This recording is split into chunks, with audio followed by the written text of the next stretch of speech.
Hello friends, कैसे हैं आप। उम्मीद करता हूं कि आप लोग अच्छे होंगे और मार्केट माइंड्स के साथ आपकी लर्निंग भी अच्छी चल रही होगी। दोस्तों, मार्केट माइंड्स पर आपको ट्रेडिंग, इन्वेस्टिंग और पर्सनल फाइनेंस से रिलेटेड इंपॉर्टेंट वीडियोस के जरिए लर्निंग करने का मौका मिलेगा। इसी बात का ध्यान रखते हुए पर्सनल फाइनेंस की सीरीज़ का पहला वीडियो हम आपके लिए लेकर आए हैं, जिसमें हम आपको ये बताने वाले हैं कि अगर आपकी मंथली सैलरी 20,000 से 30,000 के बीच है तो आप कैसे अपनी हार्ड अर्न मनी को स्मार्ट और सेंसिबल तरीके से इन्वेस्ट करके ग्रो कर सकते हैं और अपने फ्यूचर को सिक्योर करके अपने आप को फाइनेंशियली फ्री बना सकते हैं। बिना किसी देरी के आइए वीडियो को स्टार्ट करते हैं। अगर आपको वीडियो पसंद आए तो वीडियो को लाइक, शेयर और सब्सक्राइब ज़रूर कीजिएगा। वीडियो को स्टार्ट करने से पहले एक बहुत ज़रूरी कंसेप्ट आपको समझाते हैं, जो है कंपाउंडिंग। दोस्तों, हो सकता है आप लोगों ने कंपाउंडिंग का नाम पहले सुना हो। कंपाउंडिंग का यूज़ करके स्टॉक मार्केट में हिस्टोरिकली बहुत मैजिकल रिजल्ट्स देखे गए हैं। कंपाउंडिंग को समझने के लिए सबसे आसान शब्द ये है कि आपके किए हुए इन्वेस्टमेंट पर आरओआई जनरेट करके उसे फिर से इन्वेस्ट करना और आरओआई कमाना। कंपाउंडिंग का पावर समझने के लिए एक एग्जांपल से समझिए।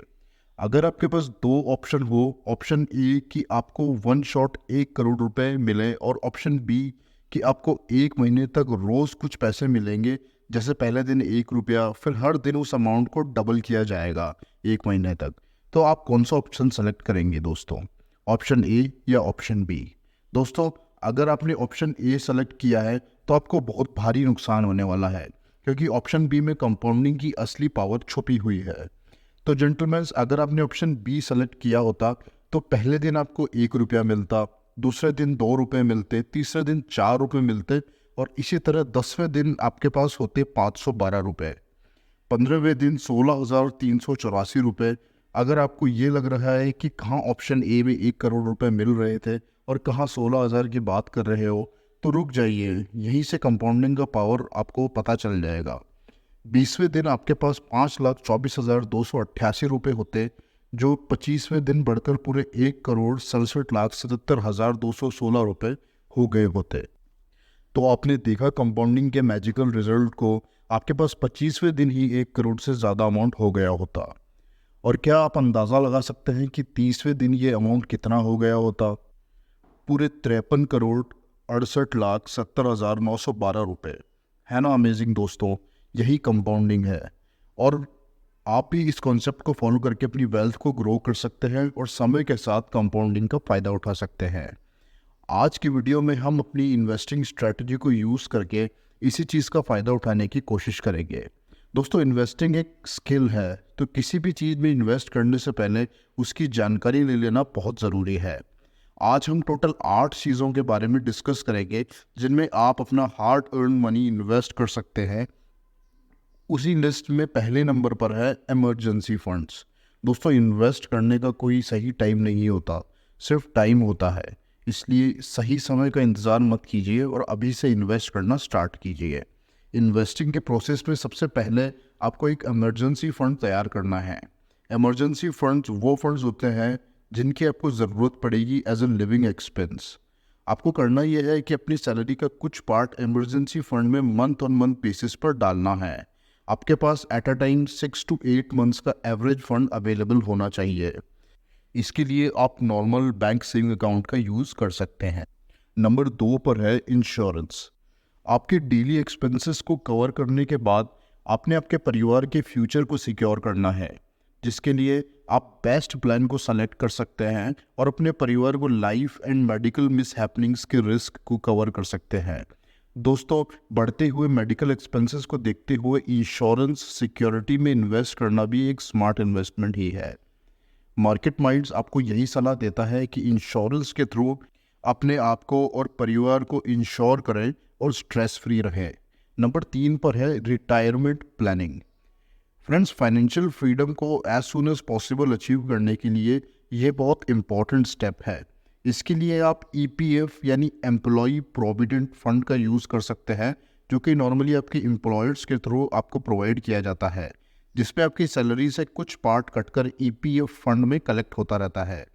अगर आपके एम्प्लॉयर्स के थ्रू आपको ईपीएफ की सुविधा नहीं मिल रही है तो डोंट वरी, आप वॉलेंटरी प्रोविडेंट फंड या वीपीएफ अकाउंट या NPS national pension system account को यूज़ करके अपने रिटायरमेंट को सेफ एंड इंजॉयबल बना सकते हैं।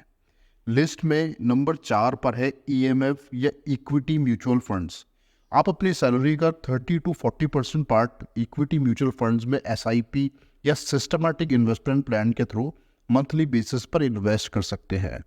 आप स्टार्टिंग लार्ज कैप स्टॉक से कर सकते हैं और धीरे धीरे अपना इन्वेस्टमेंट मिड कैप और स्मॉल कैप में भी इंक्रीज कर सकते हैं।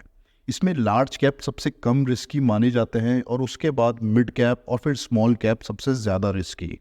आप अपने रिस्क और रिवॉर्ड को देखते हुए अपनी इन्वेस्टमेंट को प्लान कर सकते हैं। इसी के साथ मंथ ऑन मंथ बेसिस पर अपनी इनिशियल स्टेटमेंट को बढ़ाने की कोशिश भी कर सकते हैं। नंबर 5 पर है डेट म्यूचुअल फंड। आजकल आपको ये लाइन बहुत कॉमनली सुनने को मिलेगी कि investment in securities are subject to market risk. जी हाँ फ्रेंड्स, इन्वेस्टमेंट चाहे किसी भी तरह का हो, उसमें रिस्क फैक्टर तो होता ही है। इसलिए आपको अपने इन्वेस्टमेंट्स को बैक करके चलना बहुत ज़रूरी है। इसीलिए आप अपनी इन्वेस्टमेंट का 20 to 30% amount debt mutual fund में इन्वेस्ट करके अपने रिस्क को बैलेंस कर सकते हैं। डेट म्यूचुअल फंड में इक्विटी प्लस कमोडिटीज़ दोनों में इन्वेस्ट किया जाता है। नंबर 6 पर है पीपीएफ या पब्लिक प्रोविडेंट फंड्स। ये एक गवर्नमेंट द्वारा चलाया गया सेविंग इंस्ट्रूमेंट है जो काफ़ी हद तक टैक्स सेविंग का रिलीफ भी देता है। इसमें सेक्शन 80C के अकॉर्डिंग इन्वेस्ट करके आप सेविंग्स के साथ साथ टैक्स भी सेव कर सकते हैं। तो ये भी एक मस्ट हैव इन्वेस्टमेंट बन जाता है आपके लिए।